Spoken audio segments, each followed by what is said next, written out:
السلام عليكم ورحمة الله وبركاته. الحمد لله على إحسانه، والشكر له على توفيقه وامتنانه، ونشهد أن لا إله إلا الله وحده لا شريك له تعظيما لشانه، ونشهد أن سيدنا ومولانا محمدا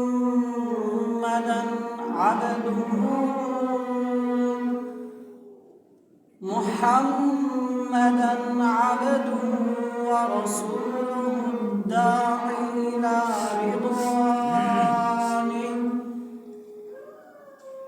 صلوات الله وسلامه عليه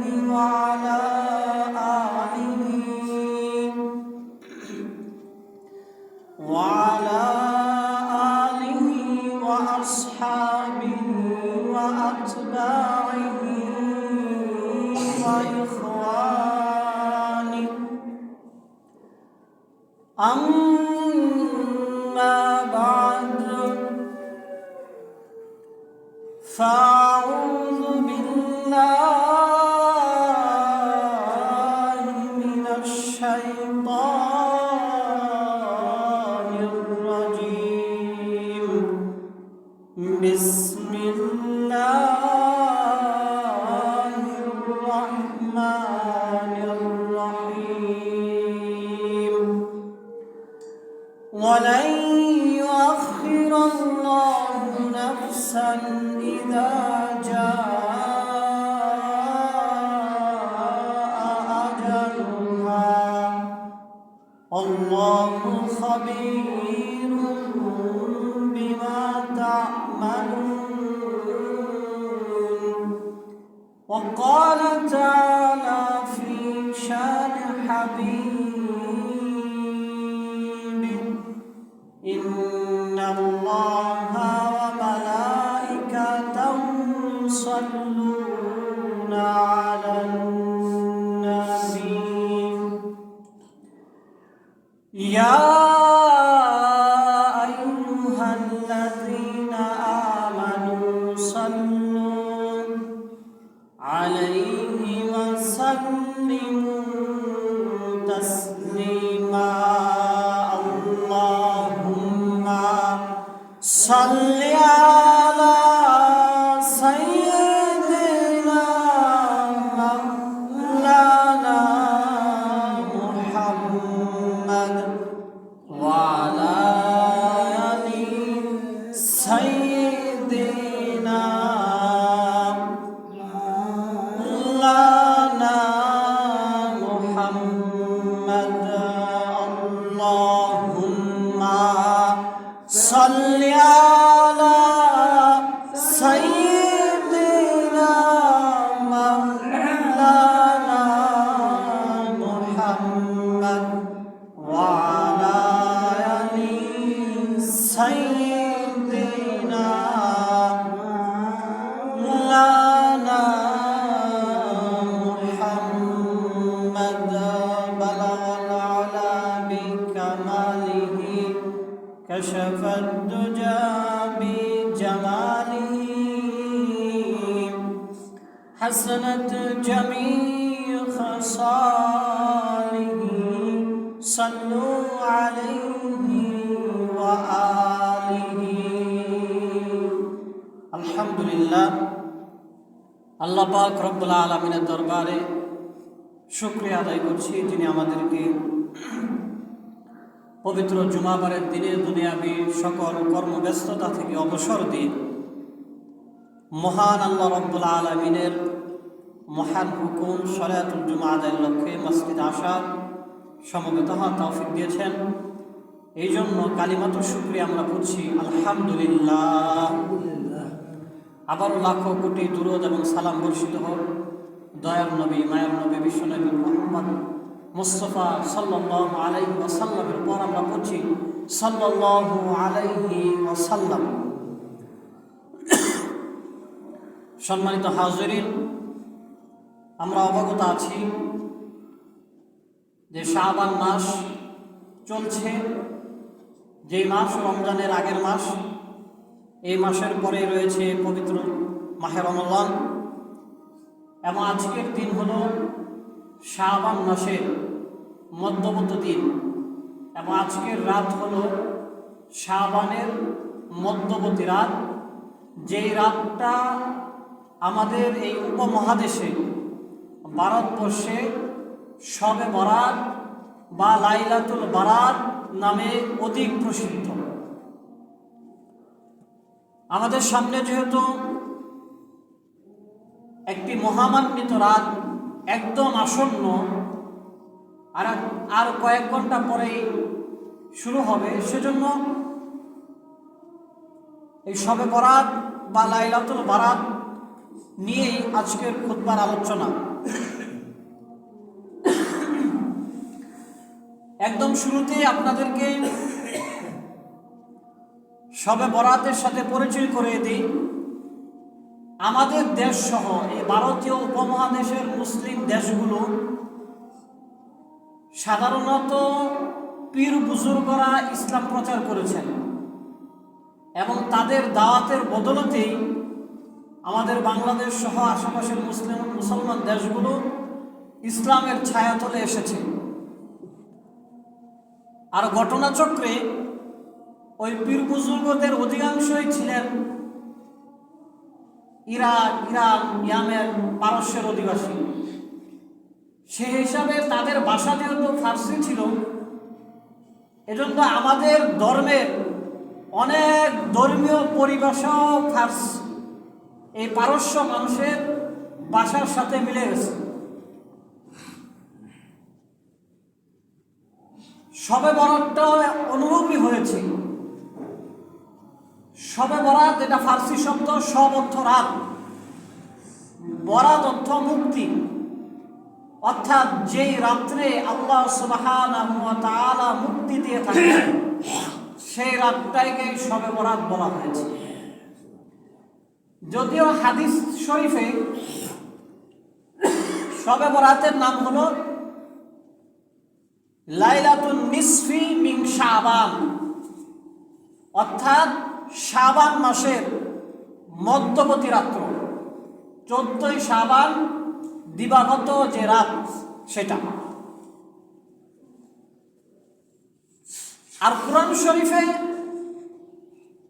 শবে বরাত সম্পর্কে সুস্পষ্ট কোনো বর্ণনা পাওয়া যায় না, তবে হাদিসের মধ্যে ব্যাপক বর্ণনা পাওয়া যায় শবে বরাত সংক্রান্ত।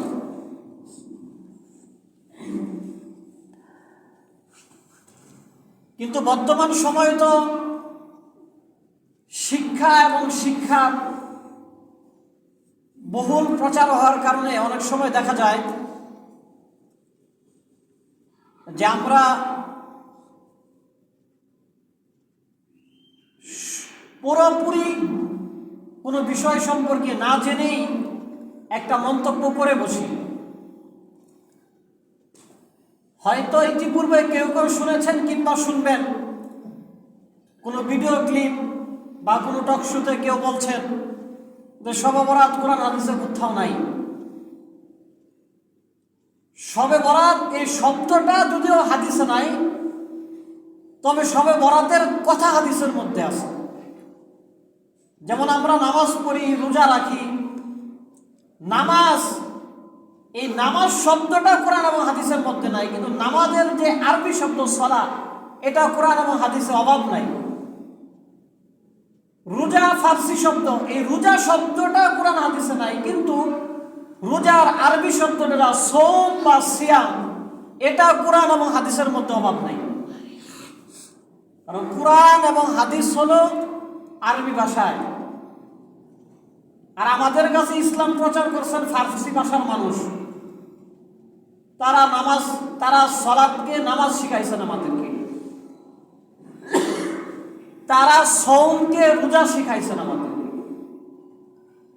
যদিও শব্দ নাই, কিন্তু বিষয় ঠিকই আছে। অনুরূপভাবে শবে বরাত এই শব্দটা যদিও কোরআন এবং হাদিসের মধ্যে নাই, তবে শবে বরাতের মূল মাকসাদ, যে বিষয়, যে জিনিস, সেটা হাদিসের মধ্যে অনেক আছে। আমি অনেকগুলো হাদিস শবে বরাত সংক্রান্ত পড়েছি, কিন্তু সবগুলো বললে আর অন্য আলোচনা করা যাবে না। তবে দেখা গেছে প্রায় 25 জন সাহাবী থেকে শবে বরাতের হাদিস বর্ণিত হয়েছে। সুবহানাল্লাহ, একজন আর দুইজন না, 25 জন সাহাবী থেকে, যাদের মধ্যে আবু বকর রাদিয়াল্লাহু আনহু, হযরত আলী, হযরত আয়েশা, হযরত আবু হুরায়রা, হযরত আব্দুল্লাহ ইবনে আমর, আব্দুল্লাহ ইবনে আব্বাস, মুয়াজ ইবনে জাবাল, উসামা বিন যায়েদ সহ অনেক প্রসিদ্ধ বড় বড় সাহাবী থেকে হাদিস আছে। কয়েকটা হাদিস আপনাদেরকে শোনাই লাইলাতুল বরাত সংক্রান্ত।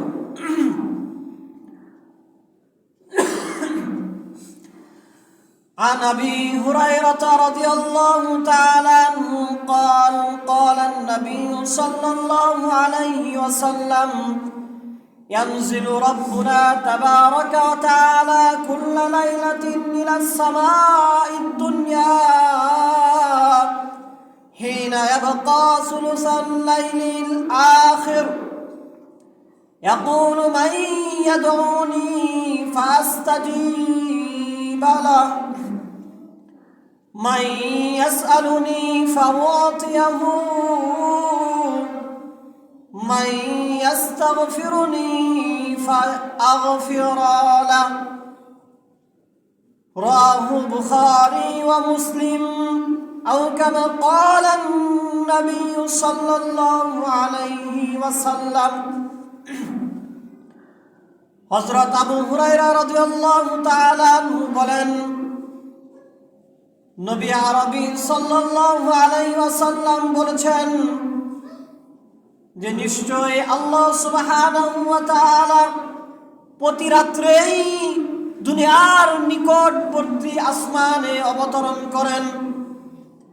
হিনা ইয়াবকা সুলুসুল লাইলিল আখির, যখন রাত্রের শেষ তৃতীয় অংশের শেষ সময়টা অতিবাহিত থাকে, অর্থাৎ যেই সময়টাতে আমরা সাহরি খেয়ে থাকি রমজান মাসে, ওই সময় আল্লাহ সুবহানাহু ওয়া তাআলা আমাদের নিকটের আসমানে চলে আসেন এবং বলতে থাকেন, আল্লাহর পক্ষ থেকে জানানো হয়, আহ্বান করা হয়, ইয়াকুলু মান ইয়াদউনি ফাস্তাজিব লাহ, কেউ কি আসো আমার কাছে দোয়া করবে, আমি তার দোয়াকে কবুল করব। মান ইয়াসআলুনি ফাউতিয়া লাহ, কেউ কি এমন আছে নাকি যে আমার কাছে চাইবে, আমি তাকে দান করব। আল্লাহ আরো বলেন, মান ইয়াস্তাগফিরুনি ফাগফির লাহ, কেউ কি এমন আছে যে আমার কাছে মাফ চাইবে, আমি তাকে মাফ করে দেব। সম্মানিত হাজিরিন, আল্লাহ তাআলার প্রথম আসমান আর দ্বিতীয় আসমান কোনো কথা না, কিন্তু আমরা মানুষ যেহেতু প্রথম আসমান, তারপরে দ্বিতীয় আসমান, তৃতীয় আসমান, আমাদের কাছে দূরত্বের বিষয়টা একটা ফ্যাক্টর হয়ে দাঁড়ায়, কারণ হয়ে দাঁড়ায়। আমরা যাতে করে এই বিষয়টাকে সহজভাবে নেই যে আল্লাহ অনেক দূরের আসমানে দূরে অবস্থান করতেছেন, এমন না। আল্লাহ রাত্রের শেষ অংশে একদম প্রথম আসমানে দুনিয়াবাসীদের কাছাকাছি চলে আসেন, যাতে আমরা ভালোভাবে বুঝি। এজন্য নবীজি সাল্লাল্লাহু আলাইহি ওয়াসাল্লাম এই কথাটা বলেছেন যে আল্লাহ নিকটের আসমানে চলে এসে এইভাবে মানুষকে ডাকতে থাকেন। এই হাদিসটা বুখারী শরীফের 3 জায়গায়, মুসলিম শরীফের 2 জায়গায় এসেছে।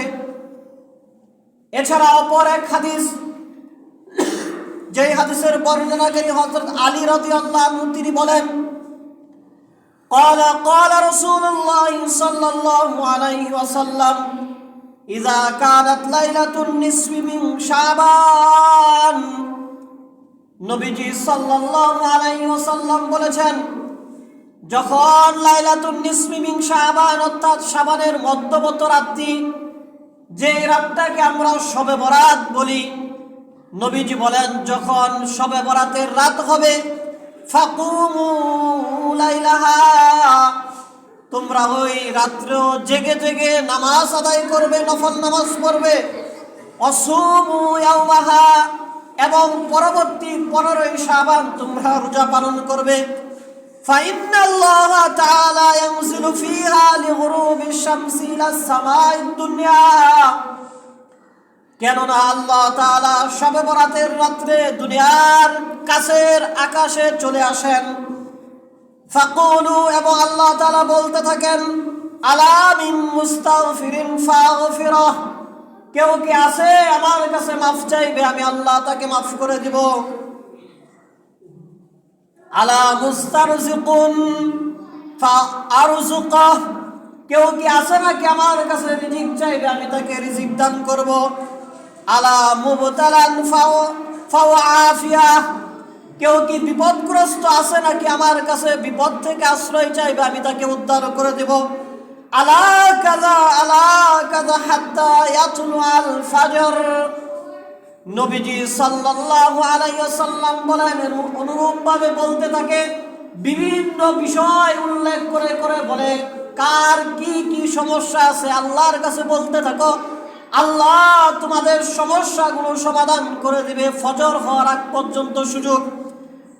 এই হাদিস ইবনে মাজাহ, বাইহাকী এবং মিশকাত শরীফের মধ্যে আসছে। এই হাদিসের মাধ্যমে নবীজি সাল্লাল্লাহু আলাইহি ওয়াসাল্লাম শবে বরাতকে উপলক্ষ করে আমাদেরকে দুইটা আমল দিয়েছেন। একটা হলো রাত জেগে নফল নামাজ পড়া, আর একটা হলো পরের দিন নফল রোজা রাখা। এরপরের হাদিস বর্ণনাকারী হযরত মুআয ইবনে জাবাল রাদিয়াল্লাহু তাআলা আনহু, তিনি বলেন, আনিন নবী সাল্লাল্লাহু আলাইহি ওয়াসাল্লাম قال يطلع الله إلى خلقه في ليلة النصف من شعبان, নবী আরবি সাল্লাল্লাহু আলাইহি ওয়াসাল্লাম বলেছেন, শবে বরাতের রাত্রে আল্লাহর সৃষ্টিজীবদের প্রতি বিশেষ অনুগ্রহের দৃষ্টি দান করেন। ফায়াগফিরু লিজামিই খালকিহি, এবং আল্লাহ তার সমস্ত সৃষ্টিদেরকে মাফ করে দেন। সুবহানাল্লাহ। ইল্লা লিমুশরিকিন আও মুশাহিনিন, কিন্তু যারা শিরকের গুনাহ করে, আল্লাহর সাথে অংশীদার স্থাপন করে, অথবা যারা বিদ্বেষ পোষণ করে, এই দুই শ্রেণীর মানুষকে আল্লাহ তাআলা মাফ করেন না। শবে বরাতের ফজিলতের যত হাদিস আছে, যত বর্ণনা আছে, সবচাইতে সহিহ নির্ভরযোগ্য হাদিস হলো এটা, যে শবে বরাতের রাত্রে আল্লাহ শুধু মানুষ না, আল্লাহ সব সৃষ্টির দিকে রহমতের দৃষ্টি দেন। মানুষ সহ, গরু ছাগল হাঁস মুরগি গাছপালা যা আছে, জিন দানব মানব যা আছে, সবার দিকে আল্লাহ রহমতের দৃষ্টি দান করেন, এবং সবাইকে সাধারণভাবে আল্লাহ তাআলা মাফ করে দেন। কিন্তু যারা শিরক করে, মুশরিক, এবং যারা বিদ্বেষ পোষণ করে, আল্লাহ তাআলা এই দুই শ্রেণীর মানুষদেরকে মাফ করেন।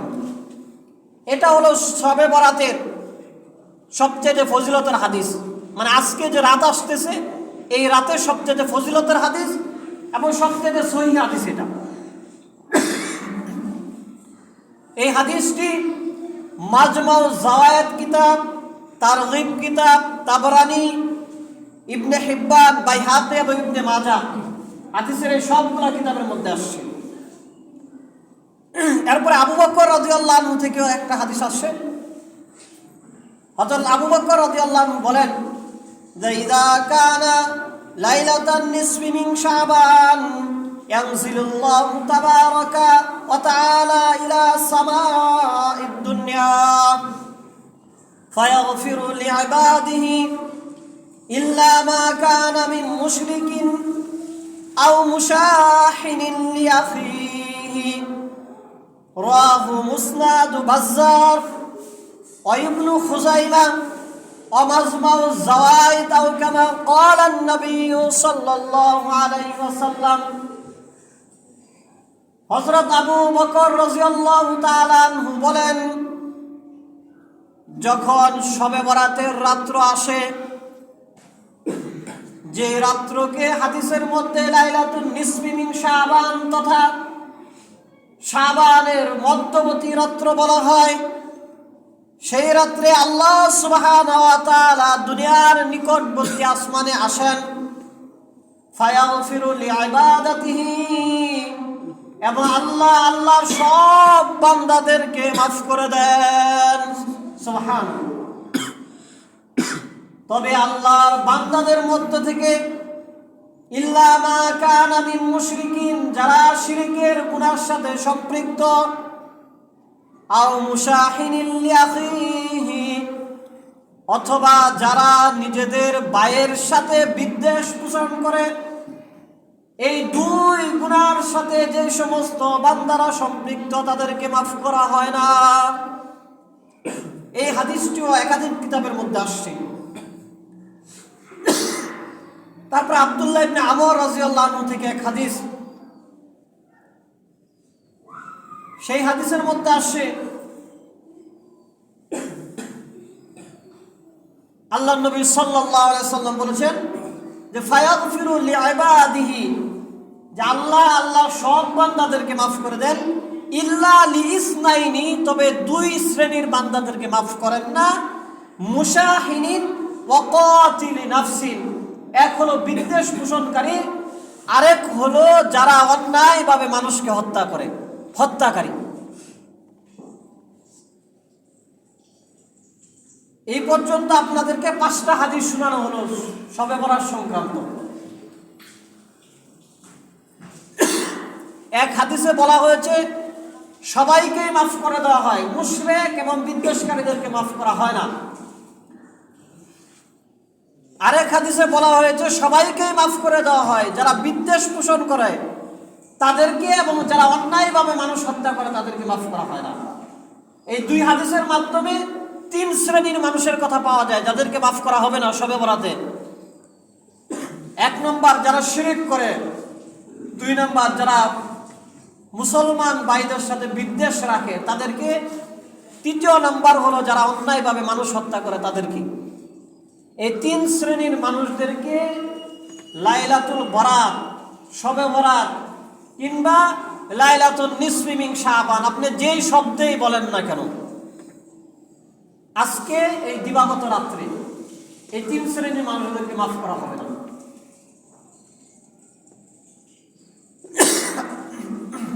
আরেকটা হাদিস আপনাদেরকে বলছি, এটার বর্ণনা করেন আয়েশা রাদিয়াল্লাহু আনহা। তিনি বলেন, আন আয়েশা রাদিয়াল্লাহু তাআলা আনহা قالت فقدت النبي صلى الله عليه وسلم ذات ليلة فخرجت أطلب فإذا هو بالبقيع। আয়েশা রাদিয়াল্লাহু আনহা বলেন, নবীজির যেহেতু একাধিক স্ত্রী ছিল, স্ত্রীদের জন্য রাত্র ভাগ করা ছিল, ঘটনাক্রমে যেই রাত্রে নবীজির আমার সাথে থাকার কথা ছিল, রাত্রে আমার ঘুম ভেঙে গেল, কিন্তু আমি নবীজিকে আমার পাশে পেলাম না। না পাওয়ার কারণে আমি একটু সন্দেহজনক ভাবে নবীজিকে খুঁজতেছিলাম। খুঁজতে খুঁজতে নবীজিকে জান্নাতুল বাকির কবরগুলোর কাছে নবীজিকে দেখলাম, তিনি রাফিআন রাসাহু ইলাস সামা, নবীজির মাথাটাকে আসমানের দিকে উঠিয়ে আল্লাহর কাছে কবর জিয়ারতের দোয়া করতেছেন। আমাকে দেখে নবীজি সাল্লাল্লাহু আলাইহি সাল্লাম বললেন, ফাকালা ইয়া আয়েশা আকুনতি তাখাফিনা আন ইয়াহিফাল্লাহু আলাইকি ওয়া রাসূলুহু আয়েশা, তুমি কি এই ব্যাপারে চিন্তা করতেছিলে যে আল্লাহ এবং আল্লাহ রসুল তোমাকে ঠকাচ্ছেন? অর্থাৎ তোমার ভাগে যে রাত্র, এই রাত্র আল্লাহ নবী অন্য কোন স্ত্রীকে দিয়ে দিচ্ছেন কিনা, এরকম আল্লাহ রসুল তোমাকে ঠকাইতেছেন, এরকম চিন্তা করতেছিল কিনা? قالت قد قلت وما بي ذلك ولكني ظننت أنك آتيت بعض نسائك। আয়েশা রাদিয়াল্লাহু আনহা বলেন যে আমি তো মনে মনে এমনটাই চিন্তা করতেছিলাম, হয়তো নবীজি অন্য কোন স্ত্রীর কাছে গিয়েছেন। فقال إن الله ينزل عليه ليلة النصف من شعبان إلى السماء الدنيا। নবীজি সাল্লাল্লাহু আলাইহি ওয়াসাল্লাম আয়েশা রাদিয়াল্লাহু আনহাকে বললেন যে আয়েশা, তুমি কি জানো না যে আজকে লাইলাতুন নিসফি মিন শাবান অর্থাৎ শবে বরাতের রাত্র, ফায়াগফিরু লিআকসারা মিন আদাদি শারি গনাবিন কলবিন, কালব গোত্রের বকরিদের শরীরে অনেক বেশি পশম হইতো। নবীজি বলেন কালব গোত্রের বকরির শরীরে যেই পরিমাণ পশম, এইরকম অধিক সংখ্যক মানুষদেরকে আজকের রাতে আল্লাহ তাআলা মাফ করে দিবেন। আল্লাহ তাআলা যেহেতু অধিক সংখ্যক মানুষকে আজকের রাত্রে মাফ করে দিবেন, সেজন্য আমি কবরের পাশে রাত্রের বেলা এসেছি কবরবাসীর জন্য আল্লাহর কাছে দোয়া চাইতে।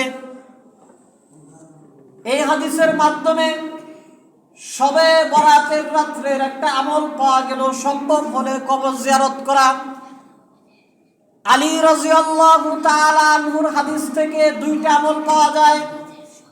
সেই হাদিসে নবীজি বলেছিলেন যে যখন লাইলাতুল বরাত আসবে, শবে বরাতের রাত্র আসবে, কুমু লাইলাহা, তোমরা রাত্র জেগে নফল নামাজ পড়বে, অসুমু ইয়াউমাহা, এবং পরের দিন রোজা পালন করবে। হাদিসের মাধ্যমে শবে বরাতের এই তিনটা আমলই পাওয়া যায়। এর বাইরে আর যা কিছু করা হয় সেগুলো সরাসরি হাদিসের মাধ্যমে পাওয়া যায় না। তবে কখনো কখনো কোনো পীর বুজুর্গ, কোনো আলেম, কোনো ওলামারা, কোনো মুফতিরা মানুষদেরকে বিভিন্ন আমলের কথা বলেছেন। তবে হাদিসের মধ্যে এই তিনটা আমলই পাওয়া যায়। এক সময় খুব বেশি অভাব ছিল, কোনো বিষয় বোঝার জন্য প্রেক্ষাপট আগে বুঝতে হবে। ইচ্ছা করলে প্রতিদিন কেউ কাউকে খাওয়াতে পারতো না, মানুষকে খাওয়ানো অনেক বেশি সওয়াবের কাজ ছিল। কিন্তু দেখা যায় তো শবে বরাত উপলক্ষে হালুয়া রুটি বানাইতো, বেশি করে নিজেও খাইতো, মানুষদেরকে খাওয়াইতো। প্রচলনটা এইভাবে হয়েছে। আপনি ওই প্রেক্ষাপটকে চিন্তা করেন, তাইলে হালুয়া রুটি খাওয়াটা সমস্যা ছিল তখন। এখন তো না, আপনি ইচ্ছা করলে কাউকে না কেউ খাওয়াইতে পারেন, ওই সময় খাওয়ানো যাইতো না, এজন্য খাওয়াইতো। চিন্তা করতো আজকে বরাতের রাত্র, আজকে আমি একটু ভালো খাই, আমি আরেকজনকে একটু রুটি মুটি বানাই তাদেরকেও খাওয়াই দিলাম। যেই প্রেক্ষাপটে প্রচলন শুরু হয়েছিল, এই প্রেক্ষাপট সামনে আনলে আপনি তাদেরকে গালিগালাজ করতে পারবেন না যে তারা একটা বেদাত শুরু করছে, এটা বলতে পারবেন না। তারা খারাপের জন্য করেন নাই, ভালোর জন্যই করেছিলেন। উলামায়ে কেরাম যেই প্রেক্ষাপটকে সামনে রেখে বলে যে তোমরা একটু বরাতের রাত্রে গোসল টোসল করে ভালোভাবে পবিত্র হয়ে নামাজ পড়বা, কেন বলে? আপনি স্বাভাবিকভাবে একজন মুসলমানকে বলেন যে নামাজ পড়তে, একবার মুখের উপর বইলে তোমার কাপড় ভালো না। তো কোনো মুসলমানের মুখ দিয়ে এই কথা বের হওয়ার আগে কয়েক হাজার বার চিন্তা করার দরকার ছিল যে আমি এটা কি বলতেছি। কিন্তু আপনার মুখের উপর বলে দিবে যে আমার শরীর ভালো না, নামাজ পড়া যাবে না, কাপড় সমস্যা, কারণ ঢিলাকুলুক ব্যবহার করে নাই বা সতর্ক না। এটা যদি মুসলমানদের স্বভাব হয়, আর এই মুসলমানদেরকে যদি হুজুরা কয় যে বরাতের রাতে একটু গোসল করে নামাজ টামাজ পড়েন, এটা কিন্তু খারাপ না। কেন আপনি যদি এখন ফতোয়া দেন যে হুজুরা বেদাত শুরু করেছে, ইমাম সাহেব বেদাত শুরু করে দিয়েছে, সবাই বরাতে গোসল টোসল না, এরা গোসলের কথা বলে। আসলে এক সময় এই প্রেক্ষাপটকে সামনে রেখে তারা কথা বলতেন। এখন মানুষ অনেক জানে, আপনি ইউটিউবে সার্চ দিবেন, হাজার হাজার ভিডিও ক্লিপ বের হবে শবে বরাত সংক্রান্ত। আপনি গুগলে সার্চ দিবেন, হাজার হাজার আর্টিকেল বের হবে। আপনি ইচ্ছা করলে বড় বড় মুফতিদেরকে ফোন দিয়ে মাসালা জানতে পারবেন। এক সময় আমাদের পুরা গ্রামটা একটা ওয়ার্ডে, এক ওয়ার্ডে এক দুজন হুজুর ছাড়া কোনো হুজুর ছিল না, এবং তারাও পরিপূর্ণ শিক্ষা শেষ করেন নাই, অর্থাৎ পরিপূর্ণ শিক্ষিত তারা ছিলেন না, আলেম ছিলেন না। পুরা গ্রামে একজন আলেম ছিল না। এই ছিল প্রেক্ষাপট। তো ওই প্রেক্ষাপটে আপনি সুন্নাত আর মুস্তাহাব বুঝবেন কোত্থেকে? তখন মানুষকে বোঝানোর জন্য যেই পন্থা অবলম্বন করার সেটা তারা করছেন। এই জন্য তাদের প্রতি আমাদের কোনো বিদ্বেষ নাই, কোনো খারাপ মন্তব্য নাই। কিন্তু সমস্যা হলো আমার কথাগুলো শুনে যাওয়ার পরে আপনারা যখন নেটে সার্চ দিবেন, দেখবেন আমার থেকে মোটা তাজা মানুষ, বড় ডিগ্রিধারী মানুষ একদম শবে বরাতকে হারাম ঘোষণা করে দিবে। আপনারা বিভ্রান্তে পড়ে যাবেন। শবে বরাতের এই যে 3টা আমলের কথা বললাম, আজকে রাত্র জেগে ইবাদত করা, কালকে রোজা রাখা, সম্ভব হলে কবর জিয়ারত করা, এই সবগুলা নফল। যে হাদিসে বর্ণিত হয়েছে, যারা বলে যে হাদিসগুলোতে সমস্যা আছে, আমরাও বলি এই হাদিসগুলো দুর্বল, কিন্তু এই দুর্বল হাদিস দিয়ে নফল তো অন্তত সাব্যস্ত হবে। সবাই তো বলে লাইলাতুল বরাতে ইবাদত করা নফল, কেউ তো বলে না সুন্নত। কেউ বলে সুন্নত। আগামীকালকে রোজা রাখা, কেউ কেউ এটাকে সুন্নত বলছে, কেউ সুন্নত বলে না, বলছে এটা নফল। যেখানে মানুষ সারা বছর নফল রোজা রাখে না, সেইখানে যদি নফল হিসাবে বরাতের একটা রোজা রাখে, নবীজির একটা দুর্বল হাদিসও তো আছে, নাই তো এমন না। সুতরাং আপনি কেন এটাকে হারাম ফতোয়া দিয়ে মানুষকে আমল থেকে দূরে সরাই দেন? আপনার যেই ফতোয়ার কারণে মানুষ আমল থেকে দূরে সরে যায়, এই ফতোয়া দেওয়ার দরকার কি? যে আমল থেকে মানুষ নফল ছেড়ে দেয়, এই ফতোয়া দেওয়ার দরকার কি? বরং আপনার ফতোয়া দ্বারা যদি মানুষ নফল পড়ে, এই ব্যক্তির, যে ব্যক্তি রোজা রাখবে সে তো অন্তত চিন্তা করবে 5 ওয়াক্ত নামাজটা পড়ি। যে ব্যক্তি আজকে রাত্রে জেগে ইবাদত করবে সে তো চিন্তা করবে আমি ফজরের নামাজটা জামাতের সাথে আদায় করি। এজন্য আমরা কারো কথায় বিভ্রান্ত হব না। আজকে রাত্রে আল্লাহ সুবহানাহু ওয়া তাআলা সবাইকে মাফ করে দিবেন। এখন আপনি বলেন যে আমরা যদি নামাজ না পড়ি, আমরা যদি ইবাদত বন্দেগী নাই করি, কিভাবে আল্লাহ তাআলা আমাদেরকে মাফ করে দিবেন? আমি আমার মালিকের কোনো কাজই করি না, মাস শেষে আমি বেতন নিতে আসি। সারা বছর ঈদের আগের মাস কর্মচারী মালিকের কোনো কাজ করে নাই, ঈদের আগে আসছে যে আপনি আমাকে যদি বেতনটা না দেন, বোনাসটা দেন। এই কর্মচারী কি বোনাস পাবে? পাবে না। বরঞ্চ অনেক ক্ষেত্রে তো এমন হয় যে 1 বছর চাকরির বয়স হলে তারপরে তোমাকে বোনাস দেওয়া হবে। যদিও নিয়োগটা ঈদের সময় হয়, তারপরে শর্ত দেওয়া হয় এটা যে 1 বছর হওয়ার পরে তুমি বোনাস পাবে। দুনিয়ার বোনাসের ক্ষেত্রে যদি এমন নিয়ম হতে পারে, আল্লাহ সুবহানাহু ওয়া তাআলা সব সৃষ্টিকে আল্লাহ আজকে রাতে মাফ করে দিবেন, তাহলে আমরা কোন যুক্তিতে এই চিন্তা করি যে আমরা খালি দেদারসে ঘুমাবো, ফজর নাই, আসর নাই, মাগরিব নাই, এশা নাই, নামাজ নাই, পবিত্রতা নাই, সুন্নত নাই, কোনো ইবাদত বন্দেগী নাই, দোয়া নাই, জিকির আজকার নাই, কোনো ইবাদত নাই, আর আল্লাহ আমাদেরকে মাফ করেই দিবেন? কোন যুক্তিতে আশা করতে পারি আমরা? আল্লাহ নবী সাল্লাল্লাহু আলাইহি সাল্লাম কি বলতেন? কেন আমরা ইবাদতের মাধ্যমে বরাতকে কাটাবো? উসামা ইবনে যায়েদ রাদিয়াল্লাহু আনহু তিনি নবীজিকে প্রশ্ন করেছিলেন, ইয়া রাসূলুল্লাহ, আপনি কেন এই বরাতে বেশি, এই শাবান মাসে বেশি বেশি রোজা রাখেন, কারণ কি? নবীজি বলেছিলেন যে তুরফাউ ফীহিল আমাল ইলা রাব্বিল আলামিন, যে শাবান মাসে বান্দার আমল আল্লাহর কাছে যা আল্লাহ তাআলা নেন বাৎসরিক।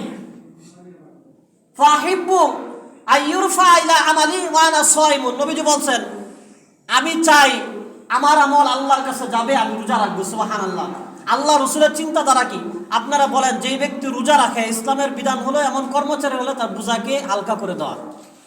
তাহলে আমাদের আমল নামায় যখন আল্লাহর কাছে যাবে, আমরা যদি রোজা রাখি, আমলের ত্রুটি থাকলে আল্লাহ চিন্তা করবে, যাক রোজা যখন রাখছে, রোজাদার হিসেবে তার আমলটা একটু সহজ করে দেয়। সুবহানাল্লাহ। বাৎসরিক ভাবে দৈনন্দিন আমাদের আমল আল্লাহর কাছে যায়। আল্লাহ নবী সাল্লাল্লাহু আলাইহি সাল্লাম বলেছেন মুসলিম শরীফের হাদিসে যে 2 দল ফেরেশতা আছে। একদল ফেরেশতা ফজরের সময় আসে, ফজরের নামাজের সময়। এই ফেরেশতারা আসরের নামাজ পর্যন্ত থাকে, থাকার পরে আসরের নামাজের পরে তারা চলে যায়। আসরের নামাজের সময় আরেকদল ফেরেশতা আসে। একদল ফেরেশতাকে বলা হয় মালায়েকাতুল লাইল, আরেকদল ফেরেশতাদেরকে বলা হয় মালায়েকাতুন নাহার, অর্থাৎ দিনের ফেরেশতা, রাতের ফেরেশতা, যারা রাত্র দিন পালাক্রমে আমাদের আমলগুলো পর্যবেক্ষণ করেন আর আল্লাহর কাছে রিপোর্ট করেন। আসরের নামাজের সময় 2 দল ফেরেশতা একসাথে হয়। এই ফেরেশতারা যখন আল্লাহর কাছে আমল নিয়ে যায়, আল্লাহ তাআলা তখন কি করেন দেখেন। হাদিসের মধ্যে আসে ফায়াসআলুহুম ওয়া হুয়া আ'লামু বিহিম। হাদিসের মধ্যে আসে আল্লাহ তাআলা সব কিছু জানার পরেও ফেরেশতাদেরকে বলেন যে ফেরেশতারা কাইফা তারাকতুম ইবাদি, তোমরা আমার বান্দাদেরকে কোন অবস্থায় রেখে এসেছো। আল্লাহ কিন্তু সব জানেন, তারপরে ফেরেশতাদেরকে জিজ্ঞেস করেন ফায়াকুলুনা তারাকনাহুম ওয়া হুম ইউসাল্লুন। ফেরেশতারা বলে আয় আল্লাহ, আমরা যখন আসরের নামাজের সময় আপনার বান্দাদেরকে রেখে আসছি, তাদের থেকে আমরা বিদায় নিয়ে চলে আসছি, তাদেরকে তো আমরা নামাজ অবস্থায় দেখে এসেছি। সুবহানাল্লাহ। আবার ফেরেশতারা বলেন ওয়া আতাইনাহুম ওয়া হুম ইউসাল্লুন, ফজরের নামাজের সময় আমরা যখন আবার গিয়েছিলাম তাদের কাছে, তখনও তাদেরকে নামাজ অবস্থায় দেখেছি। এই জন্যই তো ফজরের নামাজের আর আসরের নামাজের এত ফজিলত। নবীজি সাল্লাল্লাহু আলাইহি ওয়াসাল্লাম এক হাদিসের মধ্যে বলেছেন, দুই ঠান্ডার নামাজ যারা আদায় করবে, মান সাল্লা বারদাতাইন, দুই ঠান্ডার নামাজ যারা আদায় করবে, ফাদাখালাল জান্নাহ, বুখারী শরীফের হাদিস। নবীজি বলেছেন দুই ঠান্ডা তথা ফজরের নামাজ আর আসরের নামাজ যারা আদায় করবে, তাদেরকে আল্লাহ তাআলা জান্নাতে প্রবেশ করাবেন। এটা হলো প্রতিদিন আল্লাহ তাআলার কাছে আমাদের আমলগুলো নেওয়া হয়। বাৎসরিকভাবে শবে বরাতে আমাদের আমল আল্লাহর কাছে নেওয়া হয়। এছাড়া সপ্তাহে 2 দিন আমাদের আমল আল্লাহ তাআলার কাছে নেওয়া হয়। হযরত আবু হুরায়রা রাদিয়াল্লাহু আনহু বলেছেন, নবীজি বলেছেন জান্না রাসূলুল্লাহ সাল্লাল্লাহু আলাইহি ওয়াসাল্লাম তুআরাদুল আমালু ইয়াউমাল ইসনাইনি ওয়াল খামিস, যে প্রত্যেক সোমবার এবং বৃহস্পতিবার বান্দার আমল আল্লাহ তাআলার কাছে নেওয়া হয়। আর আল্লাহর নবী বলেন ফাহিব্বু আইয়ুরাদা আমালি ওয়া আনা সাইমুন। আল্লাহর নবী সাল্লাল্লাহু আলাইহি সাল্লাম বলেন, যেহেতু সোমবারে এবং বৃহস্পতিবারে বান্দার আমল আল্লাহর কাছে পেশ করা হয়, সেজন্য আমি নবী এটা পছন্দ করি, ভালোবাসি যে আমার আমলগুলো আল্লাহর কাছে নেওয়া হবে আর আমি রোজা পালন করব, রোজা অবস্থায় থাকব। এজন্য নবীজি সাল্লাল্লাহু আলাইহি ওয়াসাল্লাম সপ্তাহে সোমবার এবং বৃহস্পতিবার এই 2 দিন রোজা রাখতেন। শাবান মাসে বেশি বেশি রোজা নবীজি সাল্লাল্লাহু আলাইহি ওয়াসাল্লাম রাখতেন। ফজরের নামাজ এবং আসরের নামাজ গুরুত্বের সাথে নবীজি আদায় করতেন, সাহাবাদেরকে নির্দেশ দিতেন। কেননা এই সময়গুলোতে বান্দার আমল আল্লাহ তাআলার কাছে নেওয়া হয়। এজন্য আপনাদের সবার কাছে বিনীত আরজ যে আমাদের আমলগুলো আল্লাহ তাআলার কাছে নেওয়া হবে। বরাতের রাত্রে, আজকের রাত্রে আল্লাহ তাআলা আমাদের সবাইকে মাফ করে দিবেন। এজন্য আমাদের বিবেকের কাছে প্রশ্ন যে আমরা আল্লাহ তাআলার কাছ থেকে মাফ নেওয়ার জন্য আল্লাহর কিছু কাজ করব না ঘুমিয়ে ঘুমিয়ে রাত্র কাটাবো? ফরজ নামাজগুলো আদায় করব না ফরজ নামাজগুলো নষ্ট করে দিব? আমরা ইবাদতের মাধ্যমে রাত্রকে কাটাবো নাকি অবহেলায় আর অসতর্কতায় রাত্রটাকে নষ্ট করে দিব? এটা আমাদের কাছে প্রশ্ন। কেননা দুনিয়ার নিয়ম হলো এটা, যদি কারো কাছ থেকে আমরা কিছু চাই, কিছু প্রত্যাশী হই, তাকে রাজি সন্তুষ্টি করার জন্য যেই পন্থা অবলম্বন করা সেগুলো আমরা করি, এটাই দুনিয়ার নিয়ম। যদি কারো কাছ থেকে আমরা কোনো কিছু চাই, তাকে খুশি করার জন্য, ইমপ্রেস করার জন্য আমরা যা যা করার তা তা করি। আল্লাহ যেহেতু আজকে মাফ করে দিবেন, কি করলে মাফ করে দিবেন, কিভাবে আল্লাহ তাআলা থেকে আমরা মাফ নিব, সেই বাহানা আমাদেরকে তালাশ করতে হবে। মাফ তো আল্লাহ করে দিবেন, কারণ এক হাদিসে এমন আসছে, আল্লাহ নবী সাল্লাল্লাহু আলাইহি ওয়াসাল্লাম বলেছেন যে বান্দা যখন গুনাহ করার পরে আল্লাহর কাছে মাফ চায়, আল্লাহ অনেক বেশি খুশি হন। আল্লাহ বলছেন যে যদি বান্দারা আমার কাছে মাফ না চায়, অপরাধ করার পর আমার কাছে মাফ না চাইতো, আমি অন্য সৃষ্টি করতাম যারা আমার কাছে মাফ চাইতো। এমন সৃষ্টি আমি করতাম, মানুষ যদি আমার কাছে মাফ না চাইতো তাহলে আমি এমন কিছু সৃষ্টি নতুন করে সৃষ্টি করতাম যারা আমি আল্লাহর কাছে মাফ চাই। কারণ আমি আল্লাহর কাছে মাফ চাইলে আমি অনেক বেশি খুশি হই। এটা আল্লাহর অভ্যাস, আল্লাহর ভালো লাগা যে আমার বান্দারা আমার কাছে মাফ চাইলে আমি তাদেরকে মাফ করে দেবো। সুবহানাল্লাহ। এখানে আজকের রাত্র আল্লাহর পক্ষ থেকে মাফ করে দেওয়ার রাত্র। কেন লাইলাতুন নিসফি মিন শাবানকে শবে বরাত বলা হয়? শব অর্থ রাত্র, বরাত অর্থ নাজাত। যেহেতু আজকের রাত্রে আল্লাহ মাফ করে দিবেন, এজন্য আজকের রাত্রেকে লাইলাতুল বরাত বলা হয়, শবে বরাত বলা হয়। এজন্য আমি মোটামুটি কিছু আমলের একটা ছোটখাটো তালিকা করছি। সর্বপ্রথম আজকের রাত্রে আমরা যেটা করব, এই যে আজকে জুমা থেকে নিয়ে কালকে ফজর পর্যন্ত এই ফরজ নামাজগুলো আমরা অবশ্যই গুরুত্বের সাথে আদায় করব। কারণ এগুলো তো আমাদের জন্য ফিক্সড ইবাদত, আল্লাহর পক্ষ থেকে কোনোভাবে বাদ দেওয়ার সুযোগ নাই। আজকে জুমা থেকে কালকে ফজর পর্যন্ত যে ফরজ নামাজগুলো আছে আমরা জামাতের সাথে ইনশাআল্লাহ আদায়ের চেষ্টা করব। এটা হবে আমাদের 1 নম্বর কাজ। সম্ভব হলে আজকের রাত্রে আমরা দীর্ঘ সময় জেগে আল্লাহর ইবাদতের মাধ্যমে কাটাবো। নামাজ হতে পারে, জিকির আজকার হতে পারে, কোরআন শরীফ পড়ে হতে পারে। যদি আমরা অনেক বেশি না পারি, যে ছোট ছোট মুখস্থ সূরাগুলো পারি সেগুলো আমরা বারবার করতে পারি। আরেকটা বিশেষ আমল হলো, যেহেতু এই রাত্রে আল্লাহ তাআলা মাফ করে দিবেন, অধিক হারে আল্লাহ তাআলার কাছে দোয়া করা যে আল্লাহ যেন অবশ্যই আমাদেরকে মাফ করেই দেন। কোন ব্যাখ্যাকারী ব্যাখ্যা করছেন যে 2 ধরনের নাজাত আল্লাহ তাআলা দিবেন। একটা হলো গুনাহ থেকে মাফ করে দিয়ে জাহান্নাম থেকে আল্লাহ নাজাত দিবেন। দ্বিতীয় হলো নিজের জীবনের যে আগত বিপদ আপদ আছে, আজকে দোয়ার মাধ্যমে সেই বিপদ আপদগুলো থেকে আল্লাহ তাআলা তাকে পরিত্রাণ দান করবেন। আমরা তো জানি না আমাদের সামনে বিপদ আছে না নাই, আমরা জানি না। কিন্তু যেটা ভাগ্যে থাকার সেটা তো অনেক আগে ভাগ্যে লেখা হয়ে গেছে।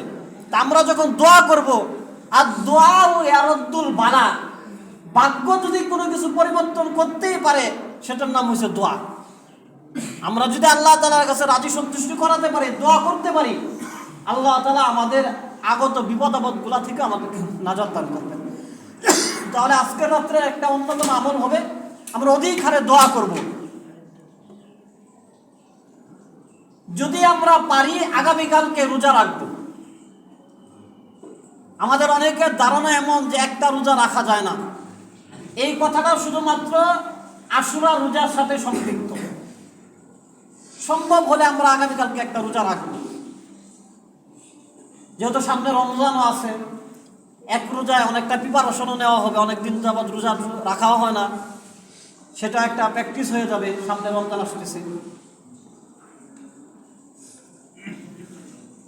আর অবশ্যই আমরা একদম ফ্রেশ মাইন্ডে মানুষের সাথে হিংসা বিদ্বেষ মনোমালিন্য যেগুলো আছে একদম জেরে ফেলে দেব। কারণ আজকে ক্ষমা পাওয়ার শর্ত হলো যে অন্তরে কোনো ধরনের বিদ্বেষ রাখা যাবে না। বৈধ অধিকার যেগুলো, আমার সম্পদ একজন আমাকে ঠকায় দিচ্ছে, সেগুলো তো আর বিদ্বেষ না। বিদ্বেষের সহজ ব্যাখ্যা হলো মানে কারো ভালো সহ্য করতে না পারা। সে ভালো আছে, ভালো চলে, ভালো থাকে, ভালো করে, এই ভালোগুলা তার ভাল লাগে না। আর একজন ভালো চলে, আমার কাছে সে ভালোগুলা ভাল লাগে না। একজন ভালো করতেছে, সেগুলো আমার ভাল লাগে না, ভিতরে ভিতরে জ্বলে। এইরকম মন যাদের আছে তাদের ভিতরে মনে করতে হবে তাদের ভিতরে বিদ্বেষ আছে। যদি এমন বিদ্বেষ থাকে অন্তরে, তাহলে তাদেরকে আল্লাহ তাআলা মাফ করবেন।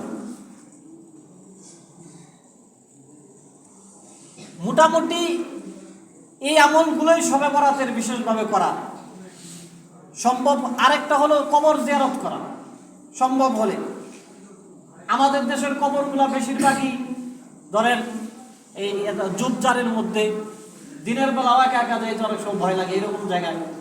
এই জন্য আবার এই নফল একটা সাফ করতে যায় যেন সে আবার ভয়টাই না পাওয়া যায়। বেশি দূরে দূরে হইলে, বেশি জঙ্গল টঙ্গল হইলে না যাওয়াই ভালো। আমরা মসজিদে থেকে তাদের জন্য দোয়া করবো। আর যদি লোকালয় হয়, কাছাকাছি হয়, তাহলে আমরা যাওয়া সম্ভব হলে দোয়া করবো। আর এটার জন্য অনেক বেশি আপনার সুডলন টুডলন করে একবারে দলবদ্ধভাবে ওইরকম না করা। চুপি চাপি যতটা মানুষকে কষ্ট না দিয়ে যতটুকু করা সম্ভব। কারণ আজকের ইবাদতগুলো সম্পূর্ণই ব্যক্তিগত ইবাদত এবং সম্পূর্ণই অনানুষ্ঠানিক ইবাদত। কারণ আমরা ব্যক্তিগতভাবে যতটুকু পারি, মসজিদে আমরা যতটুকু পারলাম করলাম, বা আমরা যদি মসজিদে এশার নামাজ পড়ে বাড়িতে যাই বসে বসেও করি, সেটাও কোনো সমস্যা নাই। আবার আমরা ফজরের নামাজ ইনশাল্লাহ জামাতের সাথে পড়ব। যাদের অনেক বেশি ব্যস্ততা আছে, অফিস আছে, কাজকর্ম আছে, আমরা বেশি ইবাদত না করতে পারবো, আমরা এশার নামাজ জামাতে পড়ব, ইনশাল্লাহ ফজরের নামাজটাও জামাতে পড়ব। নবীজি বলছেন এই 2 ওয়াক্ত নামাজ যদি কেউ জামাতে পড়ে সারা রাত্র ইবাদতকারীদের অন্তর্ভুক্ত তারা হয়ে যাবে। আর কত সহজ ইসলাম আমাদের জন্য করবে। আল্লাহ তাআলা আমাদেরকে আমলগুলো করার তৌফিক দান করেন। আর হালুয়া রুটি খাবার যে বিষয়াদিগুলো আছে, এগুলো সরাসরি হাদিসের মধ্যে নাই। যাদের ডায়াবেটিস সারা বছরই হালুয়া রুটি খায়, এটা কোনো সমস্যা না।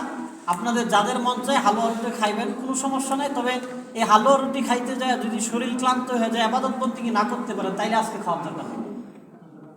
কিন্তু যারা মনে করেন যে সবসময় রুটি খান, তাদের জন্য কোনো সমস্যা নাই। কারণ এই কথাটা এগুলা বলার মতো কথা না, এটা অহেতুক কথা। এই জন্যই বলতেছি, আমরা দেখি ভিডিওর মধ্যে যে আজকে রাত্রে হালুয়া রুটি খাওয়া হারাম। এই হারাম তো হলো শরীয়তের সর্বোচ্চ মানদণ্ড।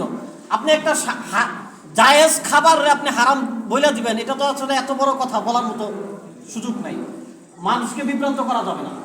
আপনারা যারা রুটি খাওয়া সারা বছর খান, কোনো সমস্যা নাই। হালুয়া রুটি আজকে মন চাইলে খান, কোনো সমস্যা নাই। তবে এইগুলা করতে যায় যাতে আপনার ইবাদতটা নষ্ট না হয়, ইবাদতে ব্যাঘাত না করে। 1-150 রুটি বানাইতে তো মহিলার জান শেষ, ইবাদত বন্ধ করবে কোন সময়? এইগুলো যেন না হয়।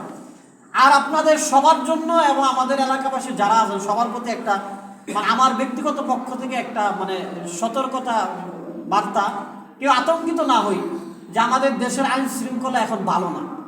নির্বাচিত সরকার যেহেতু নেই, আমরা দেশের নাগরিক, দেশের সব আমরা কম বেশি বুঝি। এই পাড়া মহল্লায় এই চিপায় চাপায় চুরি ডাকাতি হইতেছে। যে সমস্ত মহল্লায় চুরি হওয়ার কথা না, অনেক ভিতরে বাড়ি, ওই সমস্ত বাড়িতেও হয়। হাঁস মুরগি সামান্য জিনিসগুলো চুরি হয়ে যায়। সারা দেশেই কম বেশি এই ধরনের সমস্যা চলতেছে। এজন্য আমরা আমাদের সম্পদের হেফাজতের ব্যাপারে সতর্ক থাকব। যারা অন্য সময়ে তালা ব্যবহার করতাম না, আমরা এখন তালা ব্যবহার করব। যারা একটা করতাম, আমরা একাধিক তালা ব্যবহার করব। কারণ এক হাদিসের মধ্যে আসে নিজের সম্পদ হেফাজত নিজের ইমান হেফাজত। আপনার সম্পদ লয়ে যাবো চুরের, আপনি আল্লাহরে গালিগালাজ করবেন, তখন তো আপনি ইমানই চলে যাবেন। পরে আপনি ভাগ করে জুসবেন যে আল্লাহ খেলে আমার এই দেখে, এইগুলা তো ইমান চলে যাওয়ার অবস্থা। এজন্য আমরা আমাদের সামর্থ্য অনুযায়ী আগে দরজা গেট এগুলো চেক করতাম। এখন যদি ঘুমায়ও পড়ি, আলসামির কারণে ঘুমায় গেলে আমরা আবার বিরক্ত হইলে আবার গেটগুলো চেক করব। কারণ দেশের পরিস্থিতি ভালো না। আপনি ইচ্ছা করলে এখন আইন শৃঙ্খলা সাপোর্ট আগের মতো পাবেন না, আপনি আইন আদালত আগের মতো পাবেন না। ওই দেশের সার্বিক পরিস্থিতি ভালো না। এজন্য আমরা আমাদের জানমালের নিরাপত্তার জন্য সর্বাত্মক চেষ্টা করবো। আর কারো বাড়িতে আগুন দেওয়া, কারো স্থাপনা নষ্ট করা, আমরা এই ধরনের কাজগুলো করবো, এটা মুসলমানের স্বভাবই না। মুসলমান যে দাবি করবে, সে তার হাত তার মুখ এই দুইটাকে এইভাবে ব্যবহার করবে, তার হাতের দ্বারাও যেন অপর মুসলমান ক্ষতিগ্রস্ত না হয়, তার মুখের দ্বারাও যেন অপর মুসলমান ক্ষতিগ্রস্ত না হয়। এখন যে সমস্ত জায়গায় বাড়িঘর পুরানো হইতেছে, এগুলা আমাদের দেশের পাড়া মহল্লা একটা সম্প্রীতি নষ্ট করার পায়তারা। 6 মাস পরে বাড়িঘর পুরানোর মতো কোনো অবস্থা এখন হয় নাই।